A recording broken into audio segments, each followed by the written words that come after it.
Hi everyone, welcome back to N.O.A the Explorer. I am Dr. Akaranu. I am an adult, child, and adolescent psychiatrist currently working as a Locum Tenens physician. And in this video, I'm going to continue talking about my work as a Locum Tenens psychiatrist. Specifically today, I'm talking about my documents folder and everything I have in my documents folder to keep me organized. So let's get started. And if that's of interest to you, keep watching.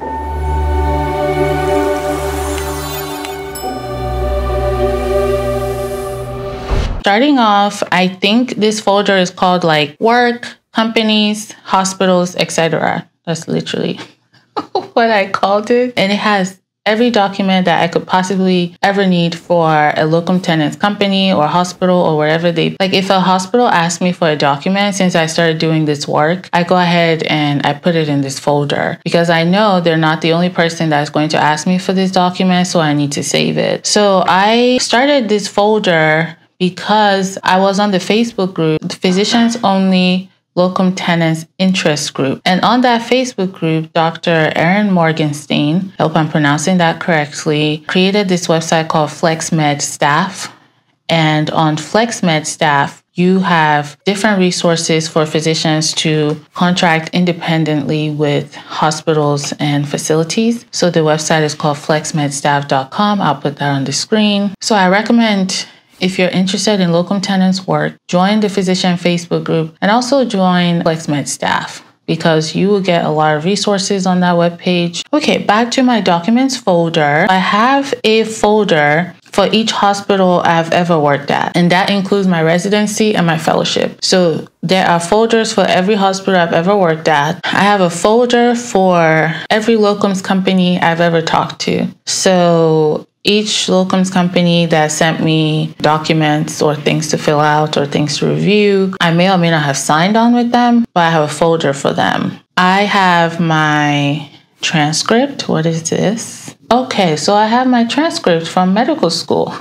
So my medical school transcript copy is here. Usually hospitals want that. Hospitals don't ask for my transcript. The people that ask for my medical school's transcript are state medical boards sometimes. And for that, they want it to come directly from the school or from an official source. So I also registered with FCVS, FSMB. I'll put it on the screen. So I have FCVS that keeps an official copy of my transcript, my USMLE exam scores, and all my training verification. I think that we shouldn't have to pay for these things. My personal opinion is that there should just be a national database that handles this for free by the government. But unfortunately, that's not the landscape that we have. We have to pay for these things. And it is very expensive to start working as a physician. Even if you don't do locum tenens work and you sign on to an academic hospital right out of training, it is still expensive because you have to get your state license, you have to go through credentialing, you have to request this, you have to request that, you have to request that. A lot of it costs money. You have to take your board exams. Board exams are not cheap. They cost thousands.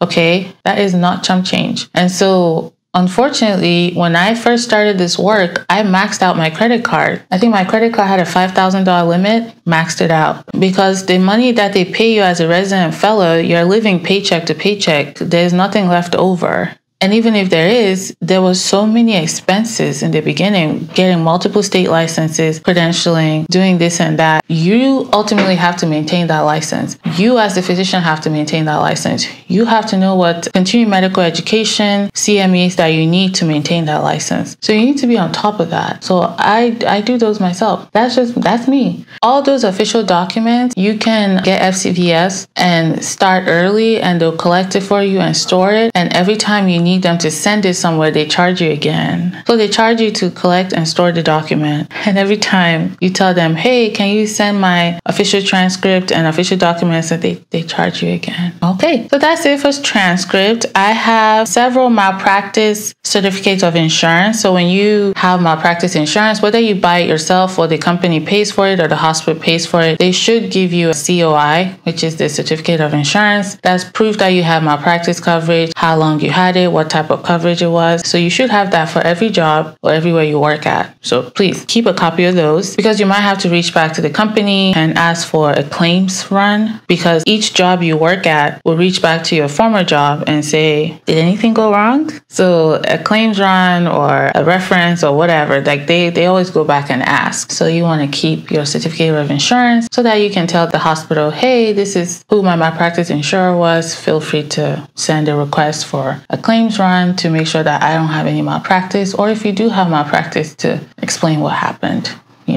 Definitely be honest about that. All right. And then I have some credentialing applications that I kept a copy of. I have my CV. Again, I have my FCVS documents here. I have an Excel spreadsheet of hospitals that I worked at with their addresses and the contact information for somebody at that hospital. I also have an Excel spreadsheet of my malpractice policies listed out on the Excel. I have an Excel spreadsheet of all my medical licenses, their expiration dates, their issue dates, if they're still active, they're all active. And then I have an Word document, of all my references. I have up to 5 references. Most jobs will ask you for 3. I have 5 just in case. And then I also have NPDB self-query. So this is a national provider data bank. Some hospitals will ask you to do a self-query. When I was getting state licensed recently, they asked me to do a self-query. So this is it's a national database where people can report you to the National Practitioner Data Bank if they feel like you've done something that is a reportable offense. A lot of times they'll ask you to do self-query in this data bank. I think it costs I want to say it costs $5. I don't remember it being that expensive, but it's something that the hospital will pay for if they're asking you to do this. Typically the hospital will pay for it. If the medical board is asking you to do it, the medical board is not going to pay for it. You pay for it. I have a document in here that has other documents. So I have my PALS certificate, my BLS certificate, my immunization record, all my immunizations, including COVID vaccinations and boosters. I have proof of all that. I have my IDs. I have my passport copy. Some people want your passport copy. Some people want your social security. I have had one job ask for my citizenship certificate. They wanted to make sure I was a United States citizen. I was very confused because usually my passport suffices, but they were like, nope, we want your citizenship certificate. I have a copy of all my state licenses, all my DEA licenses. I have another copy of my CV. I have my medical school diploma, and I have my medical school MSPE letter copy. I have a copy of my NPI number. My residency training completion certificate. And something that I'm really trying to get done now is to get case logs. I have repeatedly been asked to provide case logs, and my residency program didn't document case logs for psychiatry residents. So to get around that, I have had to reach back to my residency program and had them fill out a form and, officially sign it saying, Dr. Akarano saw at the bare minimum this many cases. She graduated from a comprehensive psychiatry residency program. She's competent, So they signed something similar. My fellowship program had to sign something similar. Or I have asked the hospital to send a form to verify whatever they need to verify my competency to my former program directors to sign. And that's another thing. When you do locum tenens work, you will be in constant contact with your programs that you trained at. Eventually you wouldn't need to, because obviously the more I work as a locum tenens physician at different hospitals, those hospitals will generate my case logs and can testify to my competency as a physician. But now, since I'm just starting out, I have had to send several forms to my residency and fellowship program to fill out on my behalf. And I'm very grateful. Thank you so much.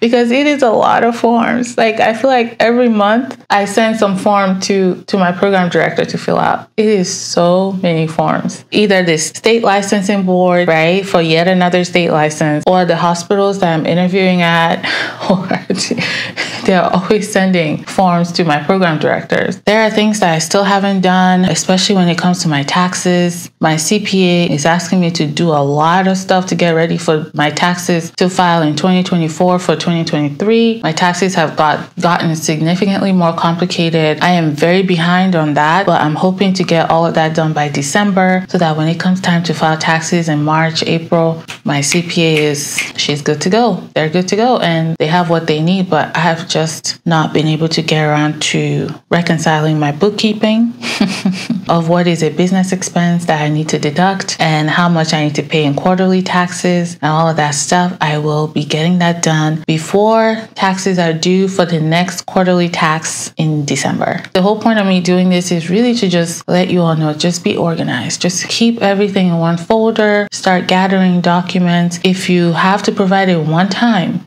save it because you're going to have to provide it again. That's my most important advice to you is just stay organized. Have multiple copies of this folder. You want a copy on your computer. You want a copy on your external hard drive. You want a copy in the clouds. That way, no matter where you are, if the company, they contact you, say, hey, Dr. Akaranu, we need proof of this. You'd be like, sure thing. Here you go. Please stay organized. People really appreciate it if you get the documents that they ask for quickly. They really appreciate it. All right, well, that's it for this video, and I will see you in my next one. Thanks so much for watching. Bye.